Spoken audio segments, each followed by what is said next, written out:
அனைவருக்கும் வணக்கம். இந்த வீடியோவில் என்ன பார்க்க போகிறோன்னா, டிஎன்பிஎஸ்சி குரூப் 1 பாலிட்டியில் 2025 கேட்கப்பட்ட கேள்வி. இந்த கேள்வி பார்த்திங்கன்னா ஒரு நல்ல கேள்வி. இது எப்படி அப்படின்னா, இப்போ இதில் பாருங்கள், கூற்று நம்ம தமிழ்லேயே படிக்கலாம். தமிழில் படிச்சிங்கன்னா உங்களுக்கு அர்த்தம் சீக்கிரமாக புரியும். கூற்று என்ன சொல்கிறாங்க அப்படின்னா, பொதுப்பட்டியல் மற்றும் மாநில பட்டியல் ஆகியவற்றில் கூறப்படாத இனங்கள், இந்த வார்த்தை ரொம்ப ரொம்ப முக்கியம். கூறப்படாத இனங்கள் தொடர்பாக சட்டம் இயற்றும் முழு அதிகாரத்தினை பாராளுமன்றம் கொண்டுள்ளது அப்படின்னு சொல்கிறாங்க. இது கரெக்டான ஸ்டேட்மெண்ட். ஆஸ் பர் ஆன்சருக்கு இது கரெக்டான ஸ்டேட்மெண்ட்டு தான். ஓகேங்களா? இதில் ஆன்சர் என்னென்னா, A is true, R is false அப்படின்னு சொல்கிறாங்க. சரி, இது ட்ரூ ஆர் ஃபால்ஸாக இப்படி படிக்கிறது இது ட்ரூ, எக்ஸ்க்ளூசிவ் பவர் பார்லிமெண்ட் கிட்டே இருக்குது அப்படின்னு படிக்கிறதுல பிக்யூ. இந்த விஷயம் என்ன சொல்லுது, எதனால் இது சரி அப்படிங்கிறத நம்ம பார்ப்போம்.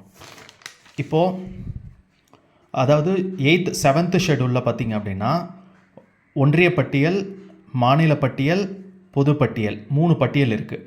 அதாவது இதில் ஒரு சில லிஸ்ட் இருக்கும்.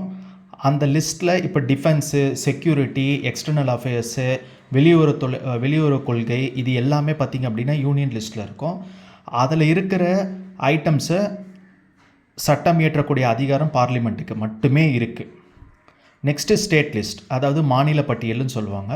இந்த மாநில பட்டியலில் இருக்கிற லிஸ்ட்டு ஐட்டம்ஸ் எல்லாமே மாநிலங்கள் மட்டுமே சட்டம் இயற்றணும். அதுபடி மாநிலங்கள் மட்டுமே சட்டம் இயற்றணும்.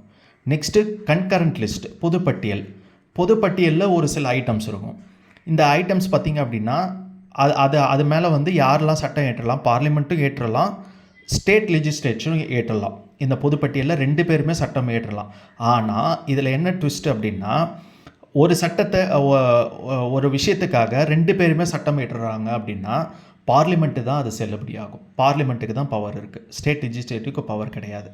இப்போ ஃபார் என் எக்ஸாம்பிள், அக்ரிகல்ச்சர் சார்ந்த ஒரு விஷயத்துக்காக பொதுப்பட்டியலில் இருக்குன்னா பார்லிமெண்ட் ஒரு சட்டம் ஏற்றுறாங்க அப்படின்னா, ஸ்டேட் லெஜிஸ்லேச்சரும் அதே சட்டத்தை ஏற்றுறாங்க அப்படின்னா, யார் சொன்னது செல்லுபடியாகும், எந்த சட்டம் செல்லாகும் அப்படின்னா பார்லிமெண்ட் ஏற்றக்கூடிய சட்டம் தான் செல்லுபடியாகும்.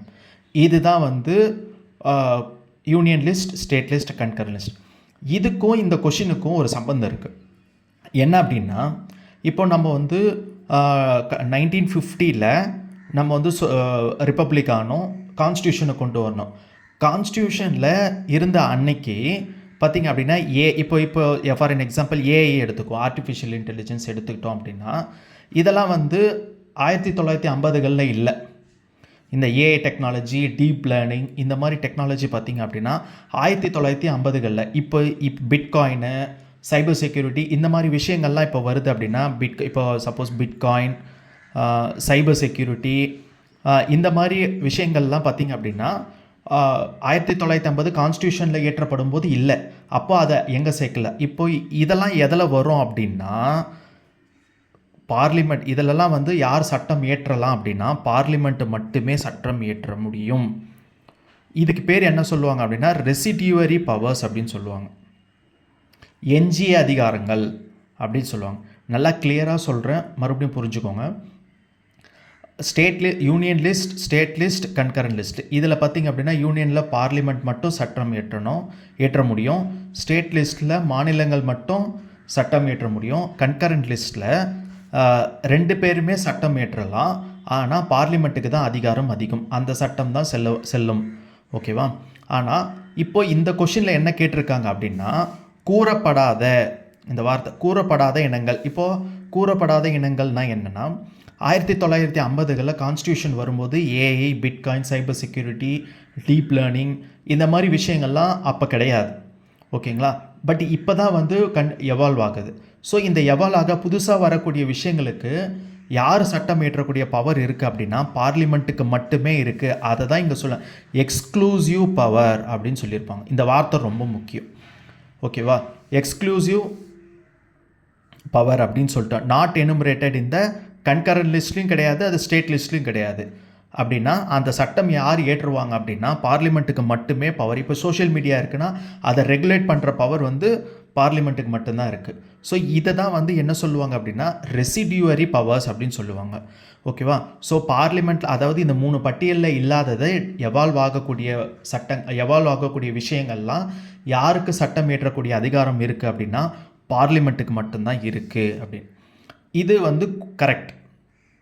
ஓகேங்களா?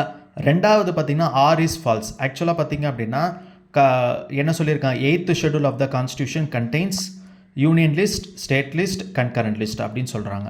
ஆக்சுவலாக இது வந்து 8th ஷெட்யூல் கிடையாது, 7th ஷெட்யூல். எல்லாருக்குமே தெரியும் இது 8th ஷெட்யூல். 8th ஷெட்யூல் பார்த்தீங்க அப்படின்னா அஃபிஷியல் லாங்குவேஜ் 22 லாங்குவேஜஸ் இருக்குது இல்லையா, அதுதான் அஃபிஷியல் லாங்குவேஜ்.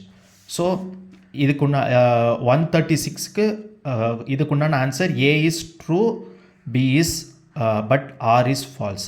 ஏன்னா ஆர் ஃபால்ஸ்னால் இது வந்து யூனியன் லிஸ்ட், கன்கரண்ட் லிஸ்ட்டில் வந்து பார்த்திங்கன்னா 7th ஷெட்யூல். 8th ஷெட்யூல் எதுக்கு வருதுன்னா அஃபிஷியல் லாங்குவேஜஸ். ஓகேவா? So answer is A is true, R is false. நன்றி.